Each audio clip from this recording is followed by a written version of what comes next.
Hi, it's LK.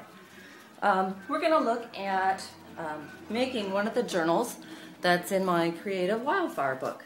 We're going to use a binding that you can find, I think, on page 20, and we're going to use page surfacing techniques from my second chapter, or you're free to use some different surfacing techniques if you want to do that. You can see the book that we're going to make on the contents page. Is one image of it. It's right there in the corner. And then you can see it again a little later on. And the instructions for the binding and such are actually in the book itself. Starts on page 44, but I'm going to provide all the instruction by video as well. When I was doing the book, I had contacted Pam Garrison because I really admire her work and asked her if she could maybe send along something to contribute, and what she sent was this. And she had gotten a catalog, I think it's a Smith & Hawken catalog, and it was a fold-out. It was one big sheet, and it had several folds, and she collaged it with papers that she had on hand and took it with her to Art Fiber Fest to use as her journal while she was there. And I loved the idea that she repurposed something so much that I went ahead and created a journal around the idea of repurposing stuff that folded out. And so what that led to was the creation of this book. And you can see here some pages from it, but the book is right here. Now, I'm not so keen on the cover anymore. Kind of birds have been overdone. But the whole idea of a book created out of mainly free or repurposable materials is really fascinating to me. And so this book has lots of flaps and folds, as you can see here. And then I used some different painting techniques. This is all acrylic paint. On this one, you can see that there's masking tape under the surface to create some more texture. And then I just worked on the pages. I haven't done too much on them, but you can see some stuff that's been started in here. So we're going to make that journal. And what you use is free stuff from the hardware store for your paper surfaces, right? So you hit up your local hardware store and come home with a variety of these. They come in a huge range of sizes, and they have these interesting chips on them already. You can get different kinds of fold-outs. See, there's that nice curve there. These ones are from Home Depot. These ones, this Bear paint. And this is actually the type of folder that this journal is constructed from. See, they're the exterior ones because they were the full sheet, and they fold out to 4. Okay, and for this journal, I just went ahead and surfaced the pages directly. I sanded them just a little, just enough to give it some tooth, and then I used the acrylic painting technique that I'll provide a video for, and surface those. Now, here I showed you the, where did I put it? Not that one. The one with the masking tape, right? And so here's a brochure that I put gesso on and laid masking tape on that before I gessoed it. You could also do it after, it wouldn't matter, because especially if you're going to acrylic paint. And for journaling, that kind of thing doesn't really matter. So one of the things I did this time that I did a little differently, because I want to try and experiment with some stuff other than acrylic in a journal, is I've actually made this for my personal use, is I coated them with gesso. You don't need to do that. I didn't do that for this one, okay?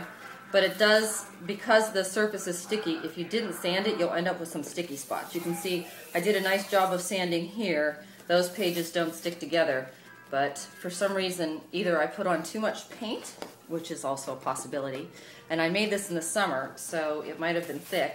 On this side there was too much paint, so you can see where there's some sticking that's happened. But in general, if you do the technique properly, it doesn't stick. They've never been glued together, but you need to make sure that if you're going to use acrylics directly on the brochure surface, that you sand this lightly and that you really scrape the paint down, which you might not know what I mean just yet, but you will once you watch my painting video. Alright, so I want to show you some things. This is this folds out to 4, and I didn't put tape on all of them. I just went through and put a couple coats of gesso. Let it dry completely between coats of gesso, which might mean, depending on how humid it is where you are, it was very humid when I did these, that they had to hang out overnight and get dry. I actually ended up putting them in the sun the next morning before I did the second coat. These brochures, this size right here, is from, they're from Sherwin-Williams. One day I just drove around and collected them. And then this is another one I'm going to make, and I like this particular format, this landscape format. And I had a whole bunch of gold gesso from Daniel Smith that I bought, I kid you not, 12 years ago. And I wanted to use it up, so it's in some of these because I ran out of white, because I have a tendency to batch paint. Now you can see here, I work on a newsprint surface, and when stuff gets stuck to the paper, I mean to my, my journal pages from the paper, I leave it because that makes really awesome texture later on. And then I wanted to tell you guys, I picked up some ones from Lowe's by their Valspar paint, and it seems to be very true about the cost of the paint and the cost of the brochures. These are very flimsy, and I was really worried they would tear out. And so these ones had one coat, and they had to dry for a couple days because the paper became kind of fragile. Now the double coat of gesso and the paint I'll put on it will definitely help, but I did notice some of this kind of thing happening, but just with this brochure where the gesso was lifting off until it was solidly dry, which is why it had to dry a couple days between coats. This is just one coat, and then this is a second coat. This is where I put the second coat on when this was too wet, and it started to take the first coat off. And so here you can see what they look like with 2 coats. They'll still work, but they don't have the sturdiness of, I think this is also Lowe's. This is the HGTV Home Color Collection. And this is Sherwin-Williams. I just picked a stack of their whites and lights. And then, like the other ones I showed you, are the bears. Now, they can either be a self-covering journal, meaning that here I have cardboard. I cut off the back of one of my kids' old newsprint tablets, and I used a corner rounder punch to make the edges match. But you could just as easily finish your journal without cover boards, because these are going to be plenty sturdy enough, and do this stitching on directly to the cover.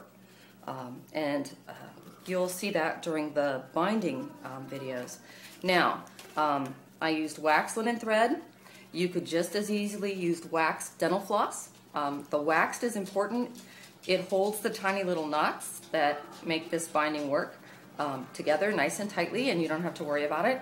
It also makes it possible to basically shoelace the covers, the cords to whatever cover you're using. Now, I got this little leather lacing at Joann Fabrics.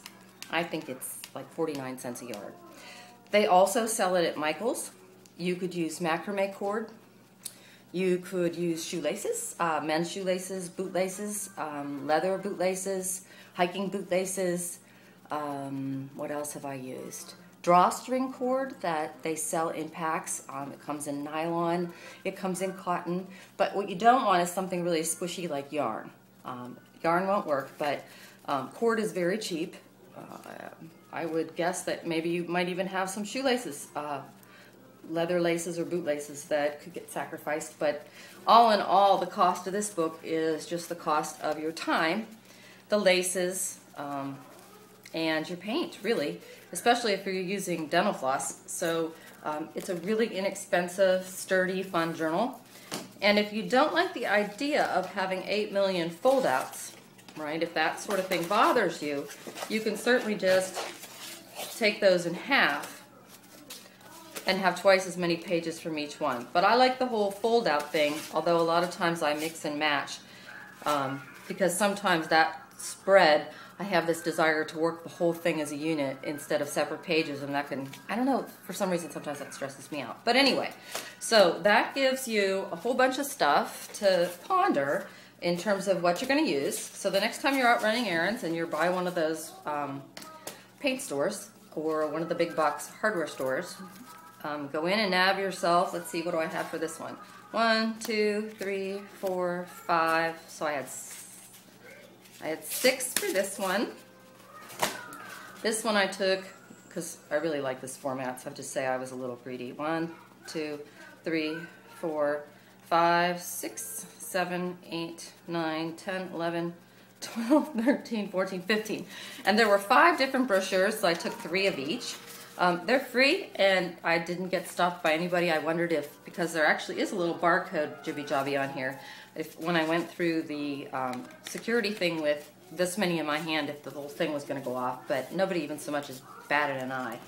Apparently contractors do this all the time and make big collections so then they can take them to homeowners to choose paint. So they weren't at all put out by my collecting.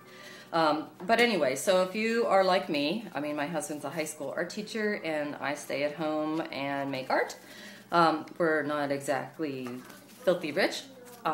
Paper can be one of my biggest expenses, and it's really great to find something inexpensive to make journals out of, because I can go through a lot of them. And just about the gesso, I use really cheap gesso, and sometimes the super cheap gesso, and I'm not talking Liquitex, I'm talking even crappier than Liquitex, gesso is real runny. Just pour it in a Tupperware bowl and leave the lid off for a while, and then take the skin that'll form off and stir it back up, and it'll be thicker. Or just use, if it's watery, you're going to need to do thin coats or it's going to make your paper really smushy. I've learned this the hard way. So anyway, next we'll talk about painting, and I'll have some videos that'll show you my scraped acrylic paint technique that was in Creative Wildfire. But once you've gessoed your surface, you're free to use whatever kind of paint you want. You don't have to use that particular painting technique. You can use watercolor, you know, you can use inks, you can use stamp pads. I mean, it's wide open for you. So I hope you enjoy this. Thanks so much.